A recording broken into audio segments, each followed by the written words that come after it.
आपको बताएं कि पंजाब में सैलाब से तबाही हो गई है। 13,26,000 एकड़ से जायद फसलें तबाह हो चुकी हैं। बहावलपुर में 1,45,432 एकड़ फसलें मुतासर हुई, जबकि डीजी खान में 49,165 एकड़ ज़राई रकबा डूब चुका है। मुल्तान की बात करें तो मुल्तान में 58,439 एकड़ फसलें ज़ेर-ए-आब आ गई हैं। साहिवाल में 1,37,079 एकड़ रकबा मुतासर हुआ है, जबकि फैसलाबाद में 3,23,215 एकड़ ज़ेर-ए-आब आ चुका है। उधर सरगोदा में 12,073 एकड़ खड़ी फसलें मुतासर हुई हैं, जबकि लाहौर में 99,421 एकड़ फसलें तबाही का शिकार हो चुकी हैं।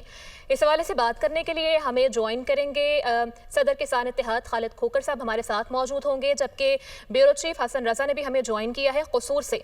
सबसे पहले हम चलते हैं खालिद खोकर साहब के पास। सर, बहुत शुक्रिया आपके वक्त के लिए।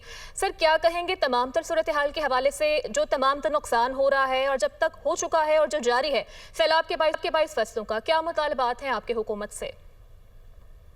इस वक्त तीनों दरिया बिखरे हुए हैं, जिसमें सतलुज भी है, रावी भी है और चनाब भी है, और जहाँ जहाँ जा रहा है काश्तकारों के लिए क़यामत सुगरा बर्पा की हुई है। और उसमें जो मेजर फसलें आ रही हैं वो चावल है, कपास है, उसमें मक्की है, गन्ना है, सब्जियात हैं और चारा जात है, और इसी तरह तिल की फसल भी है। ये सारी फसलें उससे 100% जहाँ पे पानी जा रहा है 100% वो डैमेज हो रही हैं, जिससे बहुत बड़ा सब्जी का अभी आप असर देख लें कि सब्जी अभी शार्ट हो रही है, बाजार में सब्जी नहीं मिल रही और बाकी चीज़ों भी कमी आ रही है। इस वक्त जिस चीज़ की ज़रूरत है कि जिस तरह से ये पानी आया है, हमें एज ए कौम मिल के उन सैलाब ज़दगान की इमदाद करनी चाहिए। हुकूमत के साथ खड़े होके इस वक्त सारे इदारे काम कर रहे हैं और बहुत अच्छा काम कर रहे हैं। मुझे उन पे उनकी कारकर्दगी की किसी किस्म का कोई नहीं है कि वो काम नहीं कर रहे, बहुत अच्छा काम कर रहे हैं। उसमें पाक अफवाज भी है, डिस्ट्रिक्ट एडमिनिस्ट्रेशन भी है, सिविल डिफेंस भी है, इरिगेशन डिपार्टमेंट भी है, बाकी भी बहुत सारे डिपार्टमेंट उसमें इन्वॉल्व हैं। तो अगर हम पूरी कौम उसके साथ शामिल नहीं होंगे तो फिर हम इन लोगों को रेस्क्यू नहीं कर सकते, क्योंकि उसकी वजह यह है कि जितने भी अब काश्तकार हैं उनके पास जानवरों के लिए चारा नहीं है। हमें ये चाहिए कि जिन ज़मींदारों के पास चारा खड़ा है या नज़दीक रहने वाले हैं वो उनके जानवर अपने पास लेके आए, प्लस उनको खाने का उनको बंदोबस्त करे। जो जितने भी मर्द खवातीन बच्चे हैं उनके खाने का बंदोबस्त करे।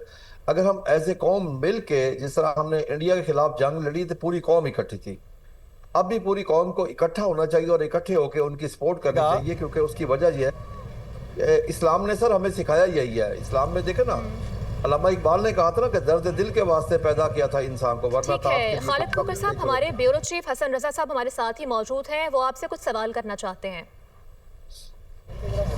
खालिद साहब, पंजाब में फसलों का एक बड़ा बहरान पैदा होने का खदशा है। जो टारगेट रखे गए थे वो अचीव नहीं हो सकेंगे। मैं ग्राउंड पे मौजूद हूँ, मैंने कसूर इधर और इसके साथ साथ सेंट्रल पंजाब के भी मुख्तलिफ इजला के विज़िट किए। वहाँ पर देखा कि वहाँ पर ख़ास तौर पे कपास और इसके साथ चावल, गन्ने, इनकी फसलें तबाह हो चुकी हैं। और फिर अब जब नवंबर में आपने जो है बाकायदा तौर पर गंदम भी काश्त करनी है, अगर ये मामला सेट नहीं होता, 1 से 1.5 माह तक पानी नहीं निकलता, तो फिर गंदम की काश्त को भी खतरात लायक हो सकते हैं। तो कितना बड़ा जो ये बहरान पैदा हो सकता है?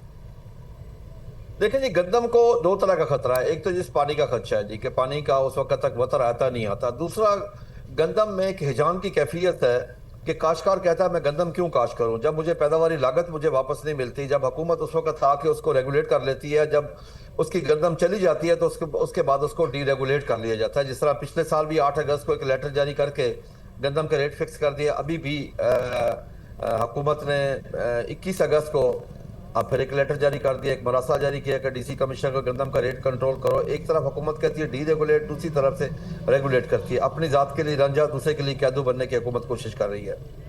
देखें ना, काश्तकार को अगर उसकी पैदावारी लागत नहीं मिलेगी तो वो गंदम काश्त क्यों करेगा? 2 इशू हैं। दूसरा ये है कि इस वक्त सबसे इंपॉर्टेंट है कि जहाँ पे सैलाब आया है उन लोगों के पास पैसा नहीं है कि वो खाद खरीद कर सकें, बीज खरीद कर सकें। ठीक है, यकीनी तौर पर काश्तकारों का बहुत ज़्यादा नुकसान हो चुका है। हमारे साथ मौजूद थे खालिद खोकर साहब, सदर किसान इत्तेहाद, और ब्यूरो चीफ हसन रजा भी हमें रिपोर्ट कर रहे थे। आप दोनों का बेहद शुक्रिया।